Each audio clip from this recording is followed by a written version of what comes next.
मैंने सोचा ट्रिब्यूट क्यों ना मैं अमित जी से शुरू करूं, इसलिए इस शो की शुरुआत है।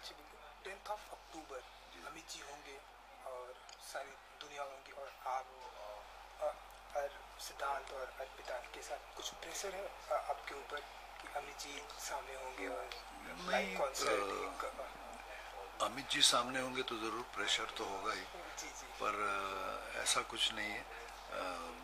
एक बार मैं स्टेज पे चढ़ जाता हूँ तो फिर ऐसा कोई प्रेशर होता नहीं। उल्टा ऐसा लगता है कि अमित जी को देख के और इंस्पायर होगा, अच्छा परफॉर्म करने के लिए इंस्पायर ही होगा मैं। सिद्धांत और अर्पिता थोड़ा बहुत नर्वस है, लेकिन कि उनका कहना है, सिद्धांत का कहना है कि मैं डैडी को फॉलो करूँगा, अर्पिता का कहना है कि मैं सिद्धांत को आपको फॉलो करूँगी, कि क्योंकि अमित जी जब होते हैं, जैसा कि आपने कहा, थोड़ा बहुत प्रेशर होता है, तो साथ में लेके कैसे आप हैंडल करने वाले हैं सारी चीज़ें? मुझे क्या लगता है ये सारे प्रेशर होना ज़रूरी भी है, तभी शो अच्छा बनता है। और हमको पता है कि एक बार हम स्टेज पे जाएंगे, एक बार शो शुरू होगा, एक बार पर्दा खुलेगा, उसके बाद हम जब परफॉर्म करने लगेंगे हम लोग सब कुछ भूल जाते हैं, सिर्फ ऑडियंस होती है और हम होते हैं, और उस वक्त प्रेशर वगैरह सारा निकल जाता है, बहुत अच्छा परफॉर्म करने लगते हैं। जी बिल्कुल। सुधीर जी, 1 जुलाई 1960 को आप बॉर्न हुए इस दुनिया में, और तब से लेके आज तक की ये जो जर्नी रही आपकी, ढेरों सारे लेजेंडरी एक्टर के साथ में आपने कैसी रही है जर्नी? मैं अपने आप को बहुत खुशकिस्मत समझता हूँ कि बचपन से लेकर अभी तक बहुत से बड़े लोगों का साथ मिला, उनका सहवास मिला। बचपन से अपने पिताजी के साथ पेंटिंग की मैंने, तो 74 से 82 तक मैं पेंटिंग करता रहा। फिल्म्स के पोस्टर्स बनाए मैंने, प्रेमनगर, जूली, स्वयंवर, स्वर्गनर्क और स्वयंवर। और उसके बाद 82 से मेलोडी मेकर्स के साथ हूँ, स्टेज पर गाने गा रहा हूँ। और 82 से 87 तक किशोरदा के साथ काम किया। 86 से अभी तक आशा जी के साथ शोज कर रहा हूँ मैं, अमित जी के साथ 90 के बाद काफ़ी वर्ल्ड टूर्स किए। लता जी के साथ 95-97 में वर्ल्ड टूर किए। तो इतने जो महान दिग्गज लोगों के साथ मुझे काम करने का मौका मिला, मैं ऊपर वाले का बहुत बहुत शुक्रिया अदा करता हूँ। मुझे बहुत कुछ सीखने को मिला, इनसे मिल सका मैं इस जन्म में, ये बहुत बड़ी बात है मेरे लिए। तो बहुत खुशकिस्मत समझता हूँ अपने आप को। जी बिल्कुल। If I am wrong please correct मी कि ज़लज़ला आई थिंक पहला playback singer, is it true? तो हाँ, तो कैसे ये जो प्लेबैक सिंगर कैसे मिला ये आपको?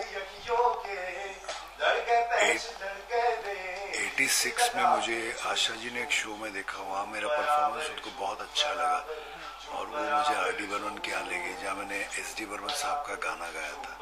तो वो गाना सुन के आर.डी. बर्मन साहब इतने इम्प्रेस्ड हुए कि उन्होंने मुझे पहला ब्रेक दिया फिल्म ज़लज़ला के लिए 1986 में। तो मैं प्लेबैक सिंगर बन गया पंचमदा की वजह से। अमित जी के साथ आई थिंक अजूबा, ये गाना अमित जी के लिए जो मैंने पहली फिल्म गाई थी वो थी अजूबा। उसमें मैंने पहली बार अमित जी की आवाज़ में गाया, और वो सुनने के बाद अमित जी खुश हुए और कहा, भैया हमारी आपकी आवाज़ें तो बहुत मिलती जुलती है, मुझे तो पता ही नहीं चला ये गाना मैंने कब गाया। तो ये हमारी पहली मुलाकात थी अमित जी से। उसके बाद जुम्मा जुम्मा है, उसके बाद बड़े मियाँ छोटे मियाँ, मेरी मखना, शावा शावा, सोना सोना, कोहराम, कई फिल्में आई। तो तब से अमित जी के साथ जुड़े हुए हैं। तो ये जो जर्नी थी इतनी सारी कैसी रही अमित जी के साथ में, और जो बॉन्डिंग थी अमित जी के साथ में? अमित जी के साथ जर्नी बहुत ही ज़्यादा अच्छी रही, बॉन्डिंग बहुत ही अच्छी है, बहुत रिस्पेक्ट है एक दूसरे के लिए।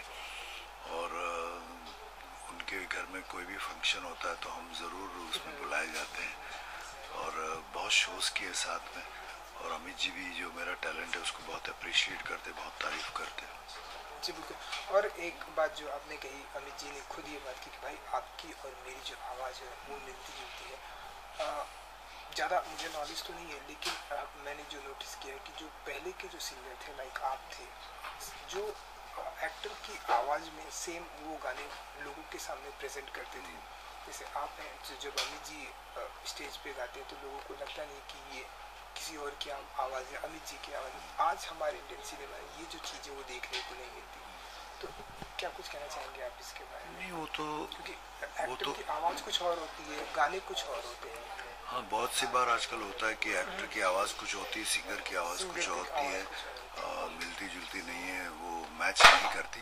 लेकिन मैं पहला मेरे साथ एक्सपेरिमेंट किया लक्ष्मीकांत प्यारेलाल जी ने कि अमित जी की आवाज़ में मुझसे गवाया, और पहला एक्सपेरिमेंट था जो सक्सेसफुल हुआ। तो मेरे ख्याल से उसके बाद उसकी वजह से मुझे कई गाने अमित जी के गाने को मिले। जी बिल्कुल। और आई थिंक